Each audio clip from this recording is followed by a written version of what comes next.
തീർച്ചയായിട്ടും. ഇപ്പോഴും പോലും അയാളും ഞാനും തമ്മിൽ എന്നുള്ള ഫിലിമിൽ പാടിയപ്പോഴോ അല്ലെങ്കിൽ അത് കഴിഞ്ഞിട്ട് ഇപ്പോൾ ഒരു റീസെന്റ് ആയിട്ടൊരു സോങ് റെക്കോർഡ് ചെയ്തപ്പോഴും പോലും അങ്കിളുടെ അങ്കിളുടെ ഡെഡിക്കേഷൻ ടു എന്താ പറയാ അല്ലെങ്കിൽ പെർഫെക്ഷൻ, അത് കറക്റ്റായിട്ട് വരണം അല്ലെങ്കിൽ അത് നീ കറക്റ്റായിട്ട് പഠിച്ചുകൊണ്ട് വരണം. ഇപ്പോഴും എന്നെ ഞാൻ എന്താ പറയാ ഒരു പുതിയ സിംഗർ എന്നുള്ള പോലെയാണ്, ഒരു ഫസ്റ്റ് ആയിട്ട് പാടുന്ന ഒരു സിംഗർ എന്നുള്ള പോലെയാണ് എന്നെ അത്രയും പുഷ് ചെയ്തിട്ടാണ് എന്നെ പാടിപ്പിക്കുന്നത്. സോ അപ്പോൾ നമുക്ക് കൂടുതൽ നമ്മൾ അതിൽ എഫേർട്ട് കൊടുക്കാൻ നമുക്കും തോന്നും. ഇപ്പൊ കുറച്ചുകൂടെയും പെർഫെക്ഷൻ ആവണം അല്ലെങ്കിൽ പെർഫെക്റ്റ് ആക്കണം. സോങ് നമുക്ക് അത്രയും കോൺഫിഡൻസ് തന്ന് നമുക്ക് തരുമ്പോൾ നമ്മൾ അത് കുറച്ചുകൂടി ബെറ്റർ ആക്കണം എന്നുള്ളൊരു. അപ്പൊ പുള്ളി എപ്പോഴും ആ ഒരു കോൺഫിഡൻസ്. ടീച്ചറിന്റെ ഭാവത്തിലാണ് ഓരോരോ ഡീറ്റെയിൽ. അദ്ദേഹത്തിന്റെ ഒരു ആഗ്രഹം എന്താണെന്നറിയും, വിജയ് എന്നാണ് മലയാളത്തിൽ എഴുതി. എനിക്ക് എന്റെ പാട്ട് വളരെ ഇഷ്ടമാണ്. പുതിയ തലമുറയിലെ ഗായകരിൽ വളരെ നല്ല ശബ്ദവും നല്ല ആലാപന ശൈലിയും നല്ല പെർഫെക്ഷനും എല്ലാം ഉണ്ട്. വളരെ ശ്രദ്ധേയനായ പാട്ടുകാരൻ തന്നെയാണ് വിജയ്. എനിക്കൊരു ചോദ്യം അല്ലെങ്കിൽ ഒരു പ്രോമിസ് വിജയ് പല പ്രാവശ്യം ഞാൻ പറഞ്ഞിട്ടുള്ളതാണ്. എന്നെങ്കിലും താൻ പാടുന്ന ഈ പാട്ടുകൾ, മലയാളത്തിലുള്ള പാട്ടുകൾ മലയാളത്തിൽ തന്നെ എഴുതി പാടിക്കാണിക്കാൻ പറ്റൂ എന്നുള്ളൊരു ചോദ്യമാണ് എനിക്കുള്ളത്.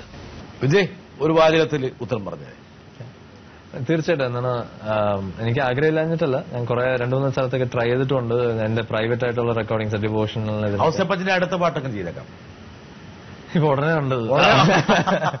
പക്ഷേ നോ, ഐ വിൽ ട്രൈ. ഞാൻ അങ്കിളിന് പ്രോമിസ് ചെയ്യുന്നു. മലയാളത്തില് അങ്കിൾ മാത്രമല്ല, എല്ലാ കുറെ സീനിയർ മ്യൂസിക് ഡയറക്ടേഴ്സ് എന്റെ അടുത്ത് പറഞ്ഞിട്ടുള്ള കാര്യമാണ്. വിദ്യാധര മാഷായാലും. അപ്പോ അവരുടെ അടുത്തൊക്കെ ഞാൻ പ്രോമിസ് ചെയ്യുന്നു. തീർച്ചയായിട്ടും എന്തായാലും ഇവൻച്വലി ഇതിന് മുകളിൽ എന്തെങ്കിലും ഒരു ലെവൽ ഉണ്ടെങ്കിൽ അതാണ് ഒരു കാര്യം. എന്താണ് തീർച്ചയായിട്ടും ഞാൻ ഇമ്പ്രൂവ് ചെയ്യേണ്ട ഒരു. Vijay, thank you. ഓക്കെ, 2003 ശേഷം കുറച്ച് ഒന്ന് കരിയർ ഗ്രാഫ് ഒന്ന് താഴേക്ക് പോയി. അതെ. വിജയ് നമ്മുടെയൊക്കെ പ്രവണതത്തിൽ നിന്ന് മാറുന്നോ എന്ന് പോലും ചില ആൾക്കാർ സംശയിച്ചു. ഫീഡ് ഔട്ട് ആവുന്നുണ്ടോ? അങ്ങനെ 2-3 വർഷം കഴിഞ്ഞു. 2007 ഒരൊറ്റ വരവ്, മലയാളത്തിലേക്ക് ഒരു വലിയൊരു വരവ്. അതെ, കോലക്കുഴി. അതിന് നമുക്ക് എം ജയേന്ദ്രനോട് നന്ദി പറയാതിരിക്കാൻ പറ്റും. എന്താ കാരണം അത് വലിയൊരു ബ്രേക്കായിരുന്നു. ഒരുപക്ഷെ മലയാളം മനസ്സിൽ തങ്ങി നിന്നിരുന്ന നൊസ്റ്റാൾജിയുടെ തലത്തെയൊക്കെ പുറത്തേക്ക് എടുത്തിട്ടുള്ള ഒരു പാട്ട്. അത് പാടിയപ്പോഴോ അല്ലെങ്കിൽ എന്നുവെച്ചാൽ അത്രയും എഫേർട്ട് എടുത്ത് ഞങ്ങളത് 2-3 പ്രാവശ്യം സ്റ്റുഡിയോയിൽ പിന്നെയും ചെന്ന് അതിൽ എന്താ പറയുക കറക്ഷൻസോ അല്ലെങ്കിൽ കുറച്ചുകൂടെയും ബെറ്റർ ആക്കാൻ പറ്റിയ ചില situations, I mean positions in the song എല്ലാം നമ്മൾ അത്രയും എഫേർട്ട് എടുത്തിട്ടുണ്ട്. സോ പക്ഷെ എന്നാലും ഞാനും ശ്വേതയും ചെന്നൈയിൽ ഉള്ളതുകൊണ്ട് ഞങ്ങൾ അറിയുന്നില്ല ഈ സോങ് ഇത്രയും ഹിറ്റായിന്നോ അല്ലെങ്കിൽ ഇത്രയും ഒരു ഭയങ്കര ഒരു സോങ് ആയി മാറി എന്നുള്ളതൊക്കെ. ഞങ്ങൾ ഒരു ഐ തിങ്ക് റിലീസ് ചെയ്ത് കഴിഞ്ഞ് 2 മാസം കഴിഞ്ഞിട്ടൊക്കെ ഞങ്ങളിങ്ങനെ കേരളത്തിലേക്ക് പ്രോഗ്രാമിനൊക്കെ വരാൻ തുടങ്ങിയപ്പോഴാണ് ഭയങ്കരമായിട്ട് റിക്വസ്റ്റ് ചോദിക്കുകയും അപ്പോഴാണ് ശരിക്കും അറിയുന്നത് അത്രയും വലിയതായെന്നുള്ളത്. അപ്പം it was the first time എന്റെ കരിയറിൽ ശരിക്കും പറഞ്ഞാൽ എനിക്ക് അങ്ങനെ ഒരു. വിജയനകത്ത് വലിയ പ്രത്യേകത ഉണ്ട്. കാരണം എന്താ വെച്ചാല് ഒരുമിച്ച് പാടിക്കൊണ്ടിരുന്ന 2 പേര് അവരെ 2ാം തലമുറയിലെ 2 മക്കളെ പിടിച്ചു വെച്ചിട്ട് പാട്ട് പാടിക്കുന്നു. ശ്വേതയുടെ വരവും ഒരു ഭയങ്കര ഒരു സഡൻ ഒരു ഔട്ട് ബേസ്റ്റ് ആയിരുന്നു. എന്താ പറയുക, ഒരു സഡൻ ഒരു സർപ്രൈസ് പാക്കേജ് എന്ന് വേണമെങ്കിൽ പറയാം. എന്ന് വെച്ചാൽ ശ്വേത പാട്ട് പഠിച്ചുകൊണ്ടിരുന്നതെങ്കിലും അങ്ങനെ പ്രൊഫഷണലി പാടാൻ തുടങ്ങും എന്നുള്ള ഒരു ഇതില് എന്താണ് അങ്ങനെ പുറത്തേക്ക് അങ്ങനെ വലുതായിട്ടൊന്നും വ്യാഖ്യാനങ്ങളൊന്നും കൊടുത്തിട്ടില്ലായിരുന്നു. അപ്പോൾ ഇറ്റ് വാസ് സഡൻ ഒരു ഭയങ്കര ഒരു സ്പേർട്ട് ആയിരുന്നു എന്താണ് ശ്വേതയുടെ വരവ്. അപ്പൊ പറഞ്ഞ പോലെ ദാസേട്ടന്റെ ഒരു ഇന്റർവ്യൂല് എനിക്കൊന്ന് ഞാൻ നടത്തിയ ഇന്റർവ്യൂലാണ് പറഞ്ഞ പോലെ, അതായത് എന്റെ മകനും എന്റെ പേരക്കിടാവും കൂടെ പാടി പോലെ എനിക്ക് ഫീൽ ചെയ്തിരുന്നു. എന്താ കാരണം സുജാതയുടെ മോളെ പോലെ കരുതുന്നു. അപ്പൊ പലതരത്തിൽ പല ആംഗിളും നോക്കിക്കഴിഞ്ഞാൽ ഒരുപാട് അനുഗ്രഹമുള്ള ഒരു പാട്ടാണ്. തീർച്ചയായിട്ടും ഈ ഒരു പാട്ട് ഒരുപാട് ഫാൻസിനെ സൃഷ്ടിച്ചു കേരളത്തിൽ. വിജയ് അറിയാതെ ഒരുപാട് ഫാൻസ് വിജയനുണ്ട് കേട്ടോ. ആണോ? വിജയ് ഫോണൊക്കെ കൃത്യമായിട്ട് നോക്കുകയും എടുക്കുകയും SMS വാങ്ങുകയും കൊടുക്കുകയൊക്കെ ചെയ്യുന്നുണ്ട്. കുറെയൊക്കെ നോക്കാം. പ്രിയനു മാത്രം ഞാൻ തരും മധുരമീ പ്രണയം, കരളിലെ അഴകിൽ തൊടും കവിതയീ പ്രണയം. Hi Vijay, we are all a great fan of yours.